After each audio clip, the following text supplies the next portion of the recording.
تاریخ عالم کے 50 دلیر ترین انسانوں کی فہرست میں 13ویں نمبر پر موجود کپتان عمران خان نے دوسرا آپشن قبول کرتے ہوئے جواباً یہ کہا، موت کسی ایک کی لازمی ہوگی، یا میری موت ہوگی یا پھر اس سسٹم کی موت ہوگی۔ ضمیر نہیں مانتا کہ اس بندے کو چھوڑا جائے۔ یہ بندہ ہرگز سیاستدان نہیں ہے۔ اگر سیاستدان ہوتا تو پنجاب، خیبر پختونخوا اور قومی اسمبلی سے استعفے نہ دیتا، بلکہ صرف 2 ووٹوں پر کھڑی شہباز شریف کی کٹ پتلی گورنمنٹ کو 1 منٹ میں اڑا دیتا۔ مگر اس بندے نے سیاستدان بننے کی بجائے لیڈر بننے کا راستہ اپنایا، تکلیف و غم کا راستہ اپنایا، سولی پر چڑھنے کی سوچ رکھتا ہے۔ انسانی نفسیات کے ماہرین کہتے ہیں سب سے سخت اعصاب کے مالک بحری جہازوں کے کپتان ہوتے ہیں، لیکن ایک کرکٹ ٹیم کا کپتان اتنا سخت جان اور حوصلے والا ہوگا کہ دنیا بھر کے ماہرین نفسیات اس کی قوت برداشت اور قوت مزاحمت کے لیے پیمانے ڈھونڈنے میں مصروف ہیں،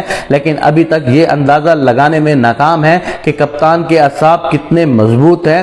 لوہے کی قسموں میں سے سب سے زیادہ مضبوط لوہا مینگنیز سٹیل ہوتا ہے۔ یقیناً کپتان کے اعصاب مینگنیز سٹیل سے بھی کئی گنا مضبوط ہیں۔ 40 برس کی عمر میں انسان کی قوت مدافعت صرف 56% رہ جاتی ہے، جبکہ 70 برس کی عمر میں انسان صرف حالات کے مقابل آسانیاں مانگتا ہے، لیکن 72 سال کی عمر میں بھی ہمارا کپتان مزاحمت اور ہمت کی ماؤنٹ ایورسٹ بنا ہوا ہے، جو کسی صورت ہار ماننے کو تیار نہیں۔ کپتان کو صدر پاکستان عارف علوی کے ذریعے 2 آپشن دیے گئے: پاکستان چھوڑ دو، سسٹم سے ٹکر لینے کی پاداش میں بھیانک موت کے لیے تیار رہو۔ تاریخ عالم کے 50 دلیر ترین انسانوں کی فہرست میں 13ویں نمبر پر موجود کپتان عمران خان نے دوسرا آپشن قبول کرتے ہوئے جواباً یہ کہا، موت کسی ایک کی لازمی ہوگی، میری یا اس سسٹم کی۔ پاکستان کو چھوڑنے کا سوال ہی پیدا نہیں ہوتا۔ یہ واحد لیڈر ہے۔ آپ دیکھ لیں، جب زرداری پہ کوئی مشکل آتی ہے تو وہ غیر ملک بھاگ جاتا تھا، جب نواز شریف پہ مشکل آتی ہے تو وہ غیر ملک چلا جاتا ہے، جب شریف خاندان کے کسی اور پر مشکل آتی ہے تو وہ غیر ملک چلا جاتا ہے۔ ایک واحد شخص ہے جس نے کہہ دیا کہ میرے اوپر 94 مقدمات ہو چکے ہیں لیکن میں باہر نہیں جاؤں گا۔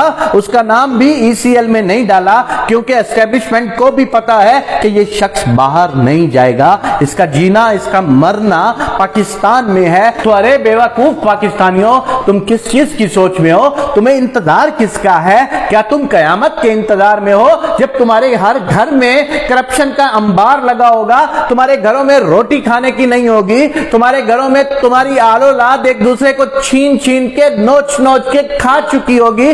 تم کیا اس وقت کے انتظار میں ہو جب پاکستان کے ٹکڑے ٹکڑے کرنے کے لیے یہ سارے لوگ آگے آ چکے ہوں گے؟ تو کیوں دیر کر رہے ہو؟ آج ایک بار اس کو آزما کے دیکھ لو۔ میں تم سے کہتا ہوں کہ یار تم نے 75 سال دنیا کے سارے حکمرانوں کو دیکھا ہے، پاکستان کے دوسرے حکمرانوں کو دیکھا ہے، تم تھوڑا سا اس کو ٹائم دے کر تو دیکھو۔ یہ اس سسٹم میں 3 سال جب یہ حکمران رہا، وزیر اعظم رہا، تو اس کے اگینسٹ کیسے سسٹم تھے؟ اس کے اگینسٹ مضبوط مافیا کھڑا تھا۔ تمام لوگوں نے اس کو چلنے نہیں دیا۔ ذرا ایک بار اس کو مل کر ہمت سے، محنت سے سارے اس کو آگے لے آ کر تو دیکھو۔ دیکھنا اگر یہ کچھ نہ کر سکے تو یقین مانو پھر بھی ڈور عوام کے ہاتھوں میں ہوتی ہے۔ اٹھا کے باہر پھینک دینا اس شخص کو، اٹھا کے کہہ دینا عمران خان تم جھوٹے تھے، تم مکار تھے، تمہیں بے شک کسی چیز کی سمجھ نہیں تھی، تم جاؤ یہاں سے، پاکستان چھوڑ کے چلے جاؤ۔ لیکن یاد رکھنا کہ جس دن وہ مایوس ہو کر خود چلا گیا نا، تو اس دن تم بیٹھ کے رو گے، تمہیں ذرا بھی سکون نہیں آئے گا، کیونکہ پاکستان ان مافیات کے ہاتھوں سے نکلنے کے لیے یہ آخری ہچکولے کھا رہا ہے۔ یا تو پاکستان اس مافیا کے ہاتھ سے نکل جائے گا، یا تو پرماننٹلی ہمیشہ ہمیشہ کے لیے پاکستان ان مافیا کے ہاتھوں میں جکڑا جائے گا۔ اب فیصلہ عوام کا ہے کہ وہ مافیا کے ہاتھوں میں کھیلتے ہیں یا عمران خان کا ساتھ دیتے ہیں۔ اگر آج تم لوگوں نے فیصلہ کر لیا تو یقین مانو پاکستان بچ سکتا ہے، لیکن تمہارے آج کے فیصلے میں ذرا برابر بھی دیر ہو گئی تو یقین مانو تم جس طرح اب پچھتا رہے ہو تمہاری نسلیں اس سے زیادہ پچھتائیں گی، تمہاری نسلیں اس سے زیادہ روئیں گی، اور پاکستان میں کوئی نام لیوا نہیں ہوگا پاکستان کا۔ پاکستان میں سسٹم چلانے کے لیے بہت قربانی دینا پڑے گی۔ تو ہمیں اپنے مولا سے، ہمیں اپنے اللہ سے، ہمیں اپنے پروردگار سے پاکستان کی بہتری کی دعا مانگنی چاہیے کہ اے میرے پروردگار تو ہی پاکستان پر رحم فرما۔